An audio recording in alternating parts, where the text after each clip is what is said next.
You're listening to the Naked Bible Podcast. To support this podcast, go to nakedbiblepodcast.com and click on the support link in the upper right-hand corner. If you're new to the podcast and Dr. Heiser's approach to the Bible, click on New Start Here at nakedbiblepodcast.com. Welcome to the Naked Bible Podcast, episode 108, our 14th Q&A. I'm the layman, Trey Strickland, and he's the scholar, Dr. Michael Heiser. Hey, Mike, how you doing? Good. How are you, Trey? I'm doing pretty good, Mike. Well, before we get started here, I wanted to challenge our listeners. You know, we need to come up with a clever name for our listeners, like Naked Nation or something. I don't know, but yeah, I know. Well, let's not do that one. All right. Well, I want to challenge our listeners, Mike. We have enough listeners, thousands of listeners, and whether you use iTunes or the Google Play app to listen to our podcast, if you could go rate us or subscribe to us on the Android Play, we'd appreciate it. We, out of the thousands of listeners, we've got about 33 ratings on iTunes. So even if you don't listen it through iTunes, if you could at least go leave a rating or a review, we'd appreciate it. And to be honest, Mike, if everybody left one of those, we would skyrocket to the very top, because most of the popular podcasts have, you know, a couple thousand somewhere in their ratings. Are you saying if our listeners did that, I would be ranked above people like Joel Osteen? Yes. This is what I'm talking about. Let's consider that a mission. Exactly. I want to challenge our listeners. By the end of the year, Mike, I want to have like 1,000 or 2,000 ratings or something. There's no reason not to. We have enough people to do that. So even if you don't, if you have an iPhone, all you got to do is open up your Apple Podcast app, go to the Naked Bible, and then rate us right there. You don't even have to leave a review if you don't want to. But yeah, that would be a nice Christmas present for me to. Yeah, I want to try to expand. This is my. Yeah, gives me a little hope, you know. Absolutely, that would be neat. Something that isn't soul crushing, you know. Just that would be great. Yeah, and also on the Google side too. If you go subscribe to our podcast on that side as well, we'd appreciate it. Help other people discover us. Mm-hmm. We're discovering that a lot of these sorts of things really are based on input like this. I mean, when people like something or rate something, they may not think it actually does anything, but it really does. You know, I had Naked Warriors just popped into my head. Naked Warriors, there you go. That's like the Picts, you know, if you know anything about it. And instead of Naked and Afraid, we could be Naked in the Bible. Yeah, we don't need any like early medieval Pictish, you know. Nude nation. We need something to do with the nude, naked, buff. See, then we really would be part of the occult conspiracy right there. Well, that's okay, you know. At least it'd increase our listenership, right? Yeah, there you go. It'd be reaching to people who actually need it. So that's actually a positive. All right, Mike. Well, let's jump into our questions here, if you're ready. Sure. All right, let's do this. Our first two questions are from Mark from Frankfurt, Germany. His first question is, Genesis 2 and 3 seems to indicate that mankind had conditional mortality with them having access to the tree of life and then being kicked out of the garden. How does this affect the future judgment? What happens to a person who dies without Christ? What is your take on eternal punishment, annihilation, etc.? How does the resurrection of the unjust fit into this? Well, I mean, you know, if Adam and Eve, again, I do believe they had conditional immortality. In other words, if they wouldn't have sinned and they perpetually abide in the presence of God, essentially God's house, so to speak, Eden, they would have kept on living. Okay, so I would say it's conditional immortality. You know, everybody has, if we want to reverse the language, everybody's mortal. You know, they're gonna die of something. So, I'm given the way I'm adjusting the wording here, I'm not quite sure what is sort of troubling, you know, Mark to ask the question, but I'll take a stab at it. I mean, if they're kicked out of the garden, and really the rest of humanity sort of follows this template that we aren't born into the presence of God. We are, have to be brought back into relationship with God. That's just another way of saying salvation is needed. So that is kind of the one thing that to me just seems the most obvious if we're going back to the Edenic scene and then thinking about it theologically. What happens to a person who dies without Christ? Well, they have a Christless eternity. They spend eternity outside the presence of God, the family of God. They, to use other scriptural language, they're lost. That sort of thing. That naturally takes us into where the questioner took us. What's your take on eternal conscious punishment or annihilation, so on and so forth. I think for me, both of those things are actually still on the table. And I've said before on the podcast that it really depends on how you read certain language, especially in the book of Revelation when it describes final judgment. So when I look at it, the thing that really puts annihilation on the table for me is the reference to the death of death, both in Revelation and also one place in 1 Corinthians. If death itself is truly destroyed, and that is what you actually read in the book of Revelation, then I don't know how death could be eternally ongoing. It's either destroyed or it's not. And so annihilation seems to make a lot of sense in respect to that verse. And of course, if you have annihilation, that's permanent. So the judgment is permanent. The separation is permanent. Does it have to be conscious? Is really the question for some people. And some will take like Revelation 14:11, the smoke of their torment ascends forever and ever. Well, if they were destroyed, again, the results of that are permanent too. And the smoke could just be a reference to the fact that they had been destroyed. They had been consumed and annihilated in the flames. So the language of going up forever and ever just doesn't really help resolve the debate. That's part of why there is a debate. So I think for me, both of those things are on the table. If push came to shove, I think annihilation makes the best sense, but it's certainly not the only view that you could come out of that passage, and at least one other with. Again, it's hard for me to see how death itself could be destroyed and yet be ongoing in an eternal way. Those two things just don't seem to go together. But again, I'm not willing to to sort of push the more traditional view to the side. But I think annihilation really needs serious consideration. And like I said, for me, they're both on the table. Okay, Mark also wants to know, what is the relationship between the heavenly host as divine beings and the celestial objects? Why does Paul mention the celestial bodies in the context of the bodily resurrection? Some occult and esoteric teachings hold to the belief that the heavenly bodies are living creatures. What is your take on this? Yeah, well, for the part of the question, why does Paul mention the celestial bodies in the context of bodily resurrection? The answer is, please listen to the David Burnett episode. I mean, we spent well over an hour talking about that passage, so I'm not going to try to shortcut that and really not do it justice. For the other parts of the question, what's the relationship between these two things? And the occult and esoteric teaching. I'll just take that one. What's my take on that? I don't believe for a minute that heavenly bodies are living creatures. Okay, heavenly bodies are rocks and gas or whatever astronomy tells us. But you have to realize, in the ancient world, they don't know any of this, and so there are celestial objects in the heavens that move around. And so some people, not everybody, I mean, the ancient world is just like our modern world. Do all people on any given subject all agree? Do they all think the same way or the same thing on any given subject? The answer is no. And people in the ancient world were the same way. So what I'm going to say here isn't monolithic. There were a variety of positions or ideas, but there were many people who looked up in the heavens and say, hey, those things are moving around up there. And they're not us, they're not human, so therefore they must be divine. In other words, they don't have a default astronomical science category. Again, at least if you're appealing to the masses here. And so the conception was that either they are living beings that are moving around, and those who thought, well, maybe they're not living beings, maybe they are like things, objects in the sky, but maybe they're empowered by the gods or by living beings. You had that view too.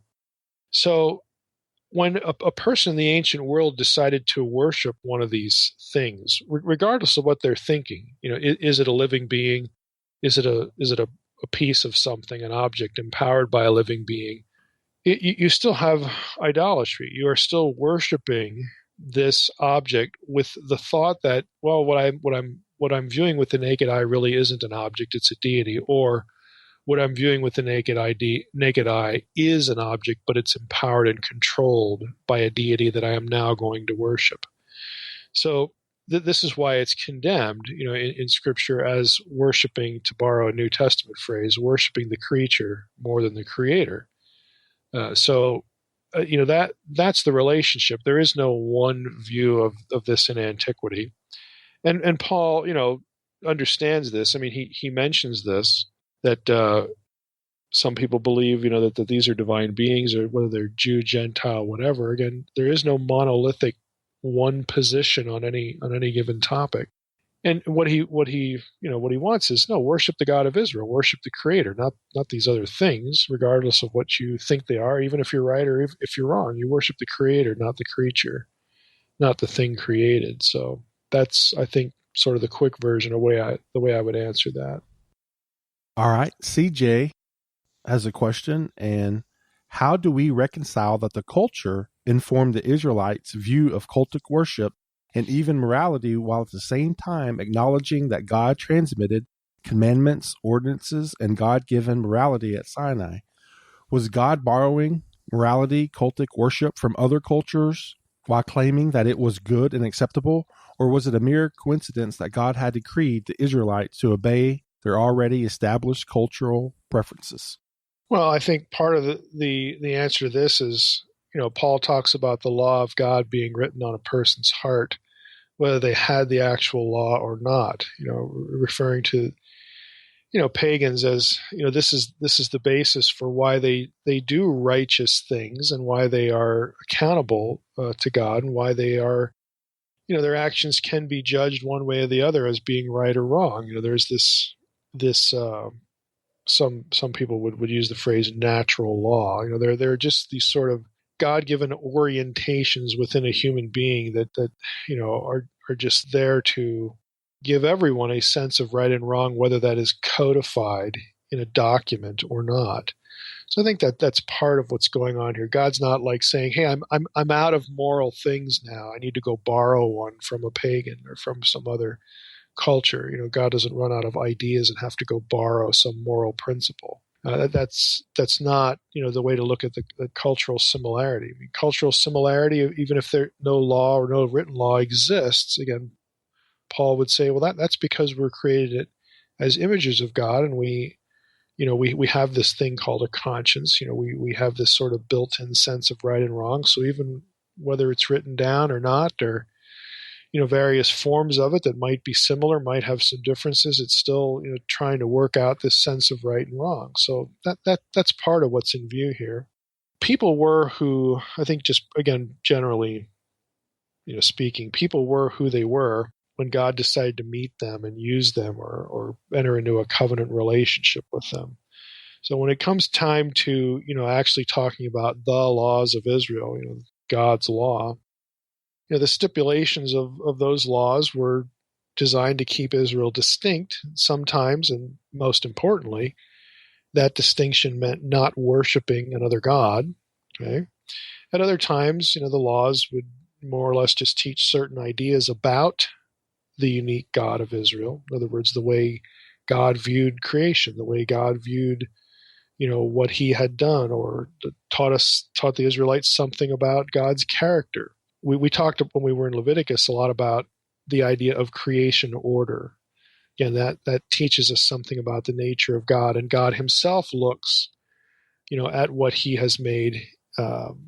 He brings order out of chaos, and so there's an order to creation, that certain laws are designed to teach people that idea and maintain a creation order way of conducting your life or looking at relationships. So, some laws are designed to teach us something about the character of God or the way God looks at things, not mixing certain things, whether it's fabrics, again, going back to Leviticus here, again, teaching the bigger idea of not mixing the holy with the profane, the sacred with the profane. Again, some laws just exist for that reason and that reason only, to teach us about a principle that is important to God, that is built into the fabric of creation as He made it. And He wants us to understand it, how He looks at it, and live accordingly and think accordingly about how we are part of creation and how that should affect our behavior. Sometimes, things may have seemed more normative to an Israelite, that a particular law in the law of Moses would be like, well, yeah, of course, we would do this or not do that, because, again, their own sense of right and wrong innately, or their own, cultural sense of you should do this or not do that. A specific law in the law of Moses would be, right alongside that, very consistent with it. What to do with, I hate to say it, what to do with human excrement. Okay, there are laws about that. Again, that's tied to sacred and profane thinking, in respect to, holy ground and non-holy ground, and, being defiled and so on and so forth. But yet the average person in the ancient world, would just know that, okay, when we should be doing this outside the camp. We don't do it in the house. We don't do it where the kids play. I mean, there's just normative things in life that are reflected in Old Testament law, but then since they're in Old Testament law, they're often given a higher meaning or a theological orientation to them, to teach some bigger, more abstract principle. And I think you have that with food laws, for instance. Again, some of that would have been normative, but again, given a theological meaning. Other laws were not, normative. They would have been newer. They would have had an immediate, specific context. Don't offer sacrifices to goat demons, anymore. Well, again, that's a specific, situation that Israelites were encountering in the wilderness. We have the whole goat for Azazel thing that's related to that. Again, there's specific context to certain things. Mosaic law isn't just one kind of law, and the laws in it don't arise from one point of origin or one context. It's a very variegated thing, and so it's a little hard to talk, terribly specifically about what this or that thing meant and how it relates to to a culture or what, because there's going to be some variance with that. Depending on what it is, and again, even where it's placed in the law, and what category it falls into. I would say, even after God removed many of these sort of distinctiveness barriers, like in New Testament times, with Peter and the apostles and the Gentiles being brought into the people of God and so on and so forth. Even when some of these barriers are removed, there was no compulsion or no insistence that the Jews go do something that would frankly make them uncomfortable. Well, now that we have the church, now every Jew has to eat pork. Well, there's no law like that. God's not going to care if they eat pork or not. That's what Paul says. Some honor this day over that day. Some eat this and don't eat that. Whatever. The whole point is that you don't judge someone's spiritual status by whatever decision they make on those things. So there's latitude, even when, again, the laws of distinction are sort of dispensed with.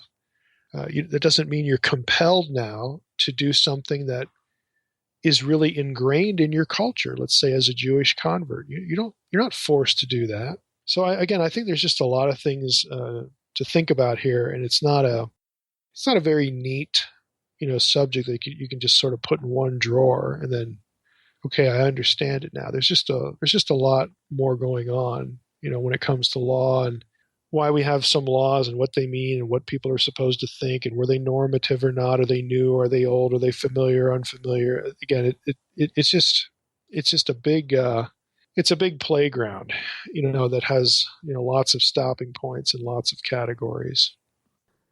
All right, Gabriel in Dallas, Texas has 3 questions, and his first one is, I've noticed that on numerous occasions, Mike says that Scripture tells us that the Nephilim were done away with in the Old Testament. Why then are there still instructions that are suggestive of the angels still having potential to be enticed? For instance, If the reference to angels and the head covering harken back to Genesis 6, why is that significant unless cohabitation is still possible? Also, why does it matter if a woman's hair is covered in the new covenant? Well, I would say first, the wording of the question sort of presumes that the Watchers or the sons of God and the Nephilim are kind of the same, but they're not. And I think, that the questioner understands that, but the wording, the way the question's worded makes me just wonder a little bit, so I just start there. 1 Corinthians 11 obviously doesn't mention Nephilim, but the gist of the question is, why was Paul concerned? Well, the fact that Paul would be concerned about angelic enticement is no justification for arguing that there are Nephilim now. It just means he was concerned. In other words, it means exactly what you would think it would mean, that in Paul's mind, that this possibility was there. Okay, a possibility is not an actuality. Again, these are just simple ways of just thinking coherently about the topic we're discussing. The instructions Paul give, really, I don't even like the word instructions. They're not instructions that Paul writes in 1 Corinthians 11 about the head covering in the sense that Paul's saying, do X, because if you don't do X, then Y will happen. Okay, that isn't the sense of what Paul's doing. Rather, Paul's advice shows he's concerned. He considers a Genesis 6-like event to, perhaps be possible. That doesn't mean it was happening. It doesn't mean it would happen again. Okay, Paul's just reflecting a fear or concern, something, again, that's kind of lurking in the back of his mind. But there's no guarantee that if someone who, some woman who listened to Paul and read that and said, well, forget that, I'm leaving my head cover, I'm doing what I want, to flaunt my sexuality, that doesn't mean that something's going to happen to her. In other words, the cause and effect mechanism here is not being taught in 1 Corinthians 11. 1 Corinthians 11 is not teaching a cause-effect reality, and in some cases even a potentiality. What it does, what Paul's wording suggests, is that in his mind, he thought that there was, there's a reason to be concerned. There's some possibility here, but we can't sort of convert that possibility in Paul's head to something that would indeed happen. Possibilities are just that. They are possibilities. They are not actualities. A potentiality is not an actuality. Again, we could just go over these terms like this to try to draw the distinction, but I think that would get a little annoying. So I would just say Paul isn't predicting anything. His words reflect a concern of his. There's no evidence from the fact that he was concerned that anything was happening. The Old Testament does make it quite clear that the giant clan lines were destroyed. That's the whole point of what happens with the Rephaim. The remnant there, flees to the cities of the Philistines. That's where we find them next. Goliath and his brothers are taken out. They're exterminated. We never get another reference to them. Even if you're reading the Septuagint, you have a reference to Anakim in Jeremiah, but it's a reference back to the Philistines. There's just no evidence for this. Zero in Scripture that we have a Nephilim presence beyond the Old Testament period, on into the intertestamental period, on into the New Testament. All we can say is that from the way Paul wrote this, he thought that it could happen again. In other words, there's nothing in his mind that says it can't happen again, but we can't convert that to saying, oh, it was, or it is. Or if somebody just, flaunted, their sexuality, some woman in Corinth, that it was going to happen. That was the trigger event. It's going to produce this effect. This is the cause that produces this effect. All of those things are overstatements. They overstate the data. So I don't think we should read into what Paul said. We should just sort of leave it where Paul left it. Gabriel's second question also is concerning cohabitation. Mm-hmm. Is this what Jesus means in Matthew when he speaks of the days of Noah, marriage, and the end times? And could this possibility have any ties to the man of sin possibly being a result of such things? Yeah, I mean, we did a little bit of this in the head covering, episode. I mean, Paul is trying to get the Corinthians to do the right thing in terms of sexual modesty and, of course, sexual fidelity within marriage. And again, because he has this concern and other concerns, frankly. He's talking to the Corinthians, and they must have done just about everything, under the sun in this area. But anyway, those things matter, again, for New Covenant living, for New Testament living. Of course, why wouldn't they? Fidelity and modesty and whatnot. And Paul is, he's speaking to Gentiles here. I think they understand what's going on clearly. As far as, what's going on, is there some relationship between this and Matthew 24, the Gospels, or the end times with the man of sin? I don't think that there's any direct proof, any direct even evidence that the Antichrist figure has anything to do with Genesis 6:1-4. Now, the key word there is direct. You did have people, like Irenaeus, that considered Genesis 6:1-4 to be a possible backdrop. There may be some sort of indirect tie-in between Genesis 6:1-4 and the Antichrist, again, the man of sin. So his argument, was more peripheral, more sort of character-based. He ties it in with the idea that the Gibborim of Genesis 6 were tyrants, and so he thinks that the man of sin is going to be a tyrant. In other words, Irenaeus will talk about Genesis 6:1-4 in relationship to the Antichrist figure, but he never says anything like that cohabitation is going to happen again to produce the Antichrist. He never says anything like that. Neither does anybody else. Neither does any text. Now, personally, I think there are peripheral, indirect connections between the Antichrist figure and the sin of the Watchers, and what happens in Genesis 6:1-4. I'm actually working. I've mentioned this a couple times in the podcast. I'm working on a book now about the Book of Enoch. Basically, how the whole book's about how Enoch's story of the transgression of the Watchers plays an important role for a number of New Testament writers in their theology. So I'm not going to rabbit trail into that. I'm sure you won't object to this, Trey, but this is actually sort of a good little infomercial or commercial, I guess, for the newsletter, because this is exactly the kind of thing that if you subscribe to the newsletter, I'll give you snippets of what I'm working on. I'll give you a portion of this whole Genesis 6 Antichrist thing that's going to appear in that book, but I won't blog it. I'm not going to blog what's going to come in a future book, but I will put stuff like that in the newsletter. So I let me just bring that all down to this point. I don't think there's any direct connection between these two things, Genesis 6:1-4, the Nephilim, and the Antichrist. Okay, I do think there are peripheral, indirect, suggestive sort of connections that are not clear, but again, that may indicate that there's something about that event that has a role to play in the Antichrist figure. I know that's kind of a convoluted way to say it, but I think it's better than just saying indirect versus direct. Back to the Matthew 24 thing, I've commented on that before, I think even in a Q&A. I don't think Matthew 24 has any connection to Genesis 6:1-4 because there are no textual connections there. The terminology for marrying and intermarriage in Matthew 24 is not the terminology the Septuagint uses for Genesis 6. If it was, I would change my tune on this. To me, that would be telegraphing a connection, but it just isn't there.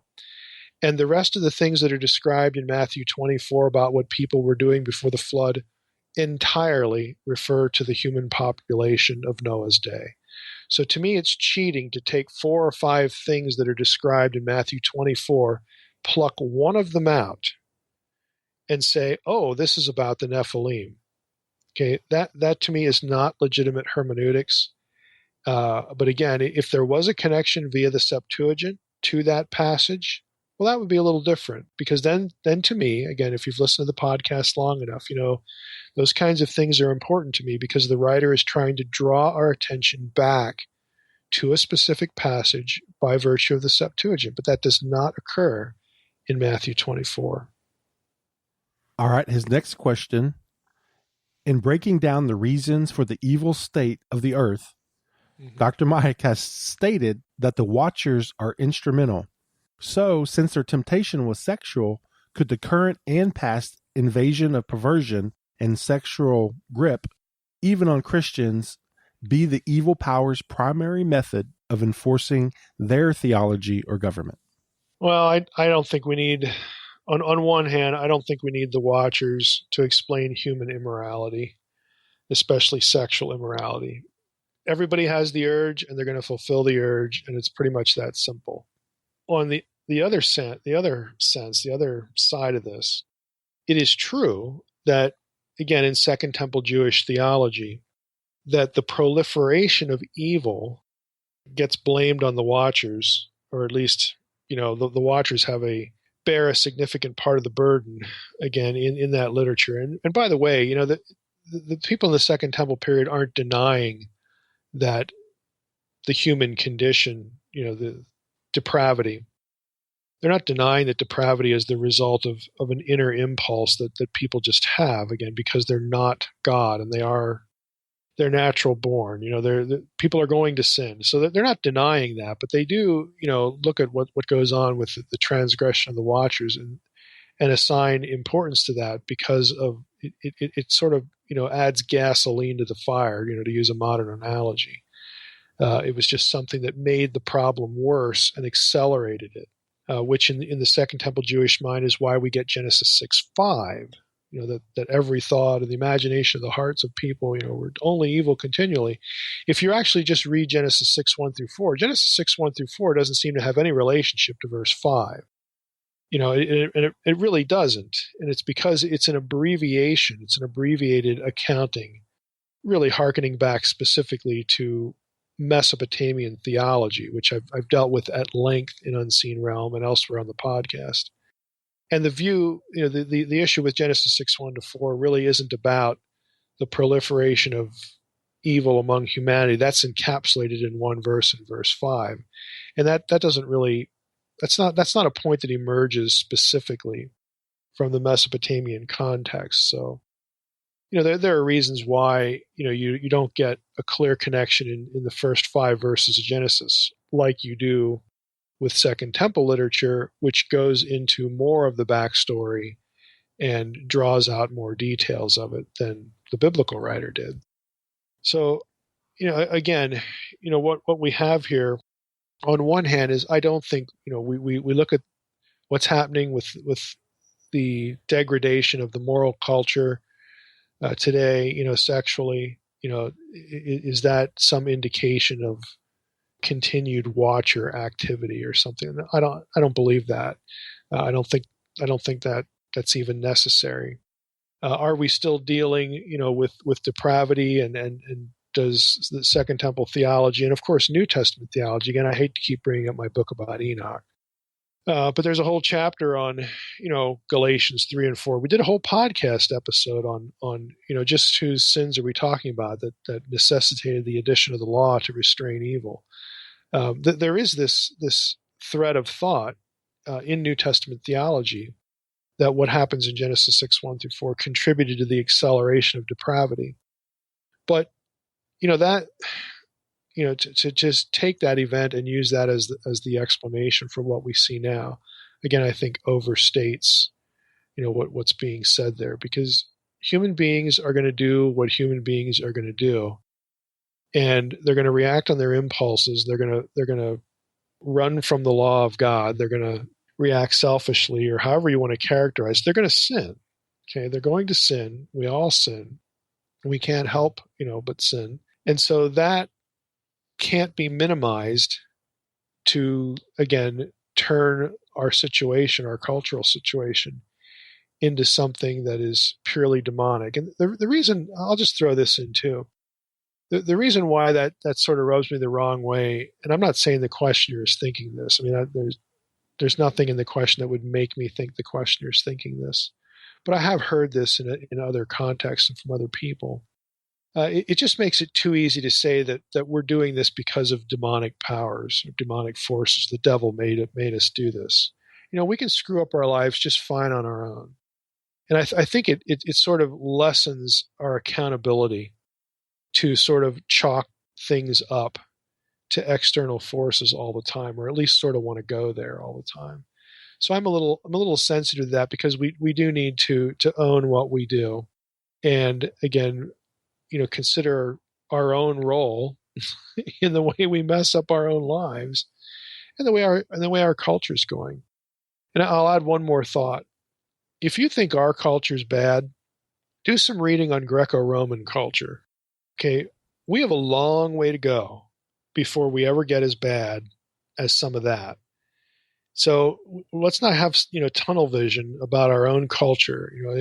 We could actually look at ourselves in many respects and say, "Boy, we're a whole lot better off than we were back then," and that would be true. Okay, it really would be true.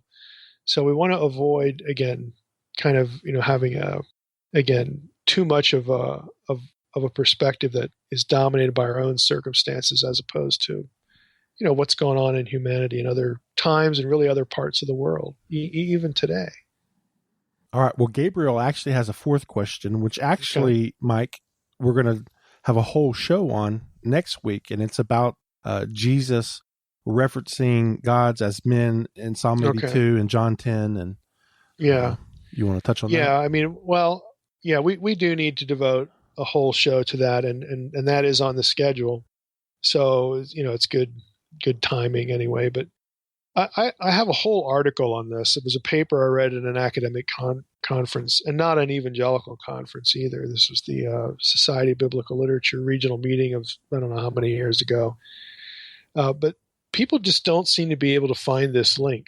I mean, it lives on moreunseenrealm.com, but since people just don't ever seem to be able to find this thing I've written on this question, and I get this question all the time, we really do. We really need to just devote a full episode to this topic, and hopefully we can just sort of send people links so I don't get the question anymore. Yeah, a lot of confusion on that one.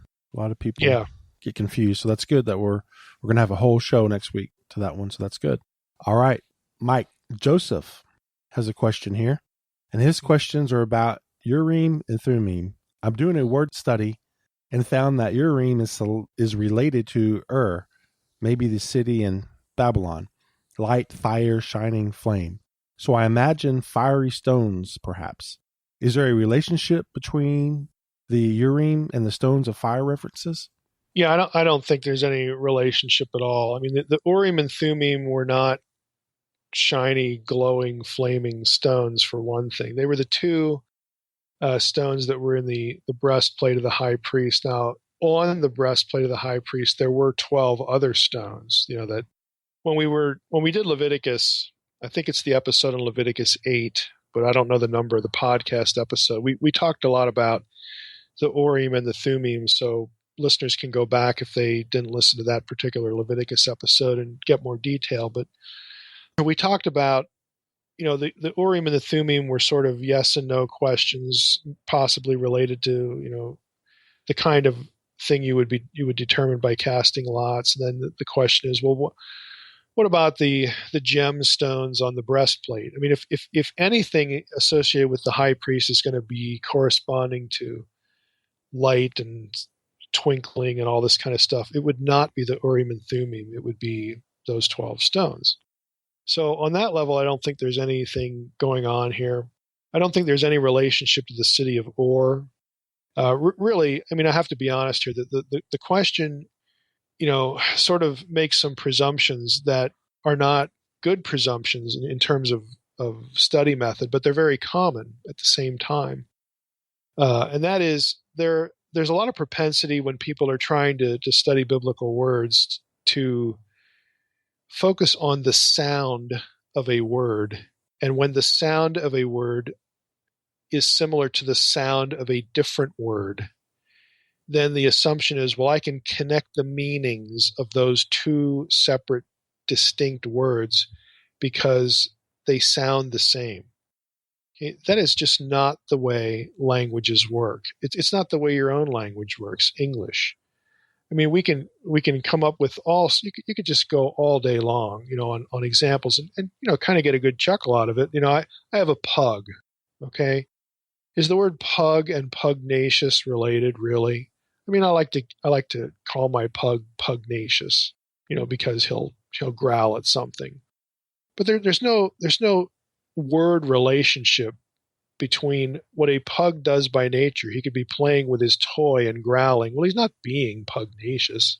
He's not being pugilistic either, even though the first three, letters of that word are the same. He's not like violent and fighting anybody. He's not, you get the idea. Just because a language uses sounds, and all languages do, and they get codified, reduced into writing, doesn't mean there's any relationship between sounds. The word chin in English does not mean what chin means in Chinese. Well, they sound exactly the same. Well, no kidding, they do. But so what? The human mouth can only make a certain number of sounds. If you study linguistics or phonology, you'll learn things like that. There's a finite number of sounds that your lips and your tongue and the roof of your mouth and the back of your, there's just a finite number of sounds that any human being can make. And it's something that separates us from any other member of the animal kingdom, even something like a chimp or a gorilla. It's mouth structure, and it's the behavior of the tongue and the teeth and all the parts of your mouth, okay? And even the way that the air flows through. There's a finite number of these. So you have billions and billions and billions of people and tens of thousands of languages, but they're all humans speaking them. So by definition, invariably and inevitably, human mouths will produce the same sets of sounds. That doesn't mean at all that a sound in one language has the meaning to a sound in another language. But this is a fundamental error that is often brought into biblical study, biblical word study. It just doesn't work. Languages don't work that way. All right, the next question is from Michael. I'd love it if you could help me understand a certain Christian doctrine that doesn't make any sense. It is my understanding that the true God of the Bible is a just and righteous God.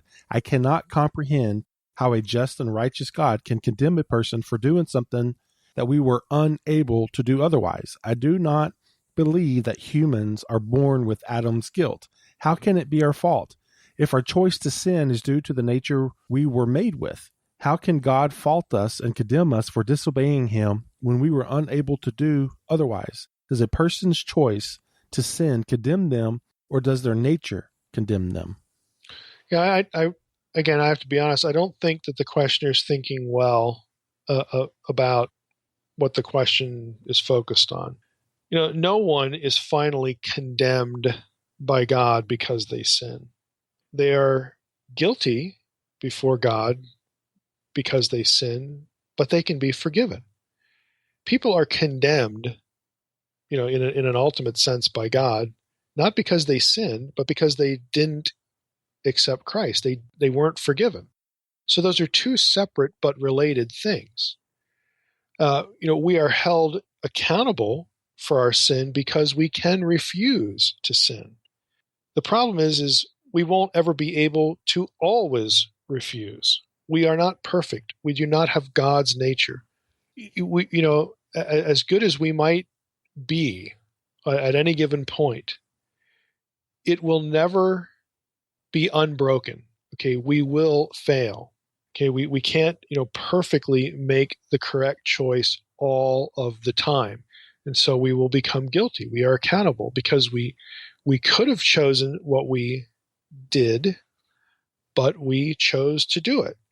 And there are any number of factors as to, why people do what they do and so on and so forth. I mean, just in human behavior, human experience. So, I could turn it around and say, well, if the terrorist who busted into your house kills your child, should they be accountable? Well, of course they should be accountable. The terrorist could have chosen not to do that. Well, to acknowledge they could have chosen not to do that doesn't get them off the hook for doing it. Okay, they are free to make the choice to commit a terrorist act. They are also free to make the choice to not commit the terrorist act. So these individual acts of sin, individual violations of what God wants in terms of behavior or whatnot, we are accountable for them because we can choose to obey, But if God, of course, knows that we're not perfect, he knows we are going to fail, but we're not condemned because we're fallible.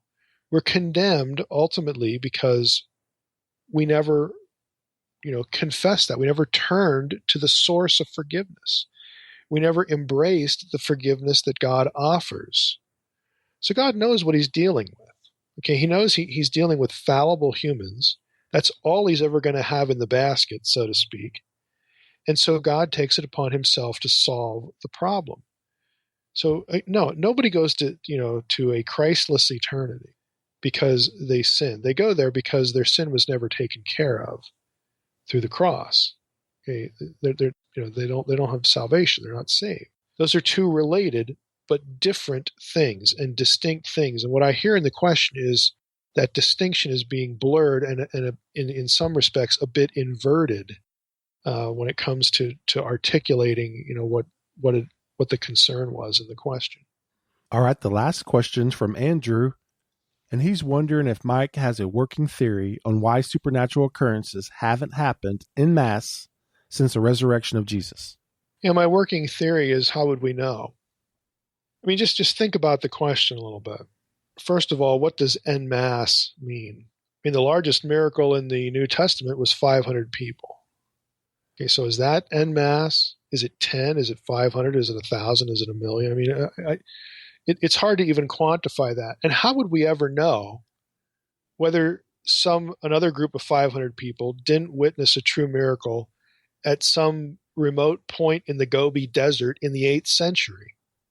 Okay, our recorded historical resources are extraordinarily limited. There was no TV. There's no audio recording. There's no internet. In other words, how do we know? And my position, again, my theory is we don't know. Now, in this regard, I think for people who wonder about this, I would recommend, again, they're a little expensive. I don't get a kickback. I'm not nothing like that. I would recommend Craig Keener's 2 volumes, a recent 2-volume work on miracles. They're thick, they're dense, and Craig goes through lots and lots and lots and lots of sources that we do have, which is an infinitesimal amount of data compared to the totality of human experience at all times and all places since the resurrection.